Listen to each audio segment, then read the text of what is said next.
Hi hello అందరూ ఎలా ఉన్నారు? ముందుగా మీ అందరికీ ధన్యవాదాలు. ఈరోజు మన కిచెన్లో పాలకూర రైస్ టేస్టీగా, సింపుల్ అండ్ టేస్టీగా ఎలా ప్రిపేర్ చేసుకోవాలనేదే ఈరోజు మన కిచెన్లో వీడియో. ఆకుకూరల్లో పాలకూర కూడా మన ఆరోగ్యానికి చాలా మంచిది. అయితే పాలకూర రైస్ని ఎలా ప్రిపేర్ సింపుల్ అండ్ టేస్టీ ఎలా చేయాలనేది చూసేయండి. ఫస్ట్ మనం ఇక్కడ నేను 30 రూపాయల పాలకూర అయితే తీసుకున్నాను. ఇది ఎండాకాలం కదా, కొంచెం తక్కువే ఇస్తారు కాబట్టి ఇది అరగంట ముందు చేపు ఒక 4-5 సార్లు సాల్ట్ వేసి కడుక్కొని ఒక జాలీలో అయితే తీసి ఇట్లా పెట్టుకుంటే నీరంతా ఇంకిపోతుంది అనమాట. ఇప్పుడు దీన్ని మనం చిన్న చిన్న ముక్కలుగా కట్ చేసుకోవాలి. మరి చిన్న ముక్కలుగా ఏమీ కాదు, ఇలా ఏమాత్రం మాత్రమే ఇట్లా కట్ చేసుకుంటే సరిపోతుంది. దీన్ని నీరుకి ఇది పచ్చివాసన పోయేదాకా మనం ఉడికించుకోవాలన్నమాట. జస్ట్ ఆకుకూర అంతా ఇట్లా కట్ చేసుకుంటే సరిపోతుంది. మనం కట్ చేసుకునే పాలకూరని అంతటిని ఇట్లా ఒక కళాయిలో, ఖాళీ కళాయిలో ఇలా మనం నూనె వేయకన్నా ఇట్లా వేసేసుకోవాలి. పాలకూరని అదంతా మాదిరిగా దాని నీరు ఎక్కువ ఉంటుంది కాబట్టి దాన్ని మనం స్టవ్ పైన పెట్టి మగ్గించుకోవాలి. మనం ఇలా స్టవ్ పైన ఆయిల్లో పెట్టి నీరంతా ఇంకేదాకా ఉడికించుకోవాలి.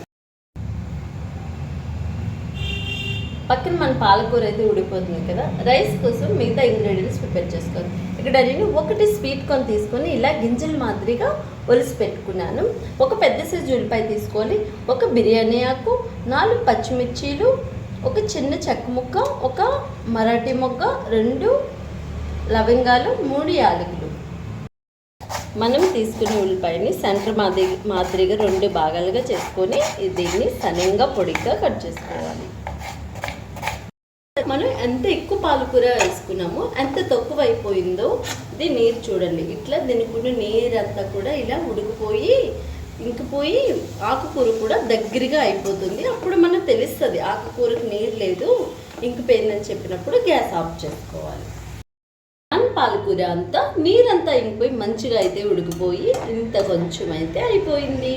దీన్ని మనం చల్లారబెట్టుకున్నాక కచ్చాబిచ్చగా మిక్స్ అయితే పట్టుకోవాలి. దీన్ని పక్కన పెట్టేద్దాం. ఇప్పుడు మనం ఒక స్టవ్ పైన కుక్కర్ పెట్టుకున్నాము. ఈ కుక్కర్లో ఒక 2 స్పూన్స్ వరకు నూనెను అయితే పోసుకోవాలి. ఫస్ట్ మనం జీలకర్రని తీసుకొని 1 స్పూన్ వరకు మనం జీలకర్రని వేసుకోవాలి. జీలకర్ర వేసినప్పుడే తీసుకున్న మసాలా దినుసులు కూడా వేసేసుకోవాలి. ఓకే, మసాలా దినుసులు వేసుకున్న వెంబడే సన్నగా కట్ చేసుకున్న ఉల్లిపాయలు కూడా వేసుకొని నైట్ గోల్డెన్ కలర్ వచ్చేదాకా ఉల్లిపాయలు అయితే మంచిగా వేయించుకోవాలి.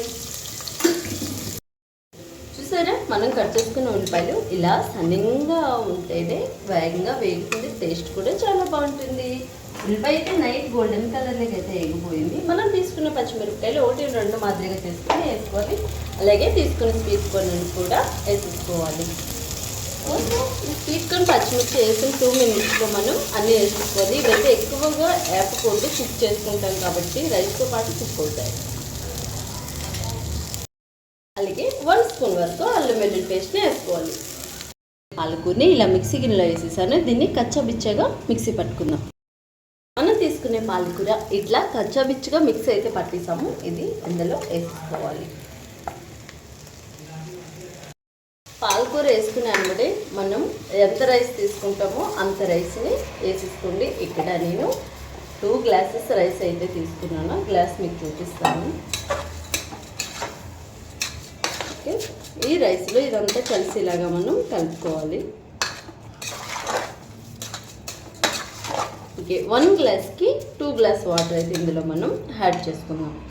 ఈ గ్లాస్తో నేను 2 గ్లాసెస్ రైస్ అయితే తీసుకున్నాం. మీరు 4 కాబట్టి 1, 2, 3, 4. ఇందులో కాస్తంత పసుపును కూడా యాడ్ చేయాలి.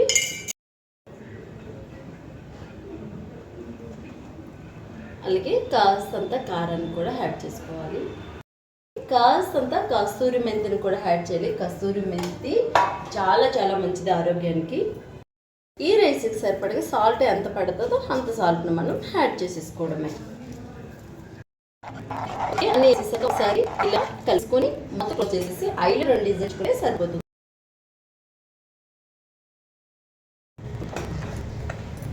ఓకే, మన పాలకూర రైస్ రెడీ అయిపోయింది. మీరు చూడడానికి రెడీయా? ఓపెన్ చేసేద్దామా? అయితే చూసేయండి. వావ్, గ్రీన్ గ్రీన్గా వేరే లెవెల్. చాలా చాలా బాగుంది. పొడిలాడుతూ చాలా బాగా వచ్చింది. టేస్ట్ కూడా అలాగే ఉంటుందండి, నా మాటల్లో చెప్పడం కాదు. మీరు కూడా ఒక్కసారి ఇలా సింపుల్ అండ్ టేస్టీగా తయారు చేసుకోండి. ఆరోగ్యమే మహాభాగ్యమని గుర్తుపెట్టుకోండి. అయితే పిల్లలకి వేడిగా వేసేస్తున్నాను. దీంతో రైతా కూడా చేశాను, కీరా ఉల్లిపాయ వేసి. అది మీకు నెక్స్ట్ వీడియోలో పోస్ట్ చేస్తాను. ఇప్పుడు వీళ్ళు ఆకలినో తినేస్తున్నారు, అందుకని చెప్పి అది వీడియో చేయడానికి అవ్వలేదు. చూసారా, గుమగుమలాడుతూ మంచి స్మెల్ కూడా ఉంది. ఇలా కలర్ఫుల్గా ఉంటే ఏ పిల్లలు ఇష్టపడరు? అందరమే ఇష్టపడతాం. సింపుల్ అండ్ టేస్టీగా. మీకు కూడా ఈ వీడియో నచ్చిందా? అయితే మీరు ఇచ్చే లైక్ మాకెంతో సపోర్టెడ్గా ఉంటుంది. లైక్ చేయి, సబ్స్క్రైబ్ చేయడం అస్సలు మర్చిపోకండి. ఆరోగ్యమే మహాభాగ్యం అని గుర్తుపెట్టుకోండి. నెక్స్ట్ మంచి సరికొత్త వీడియోతో మళ్ళీ కలుసుకుందాం. అందువరకు మీ అందరికీ బై బాయ్.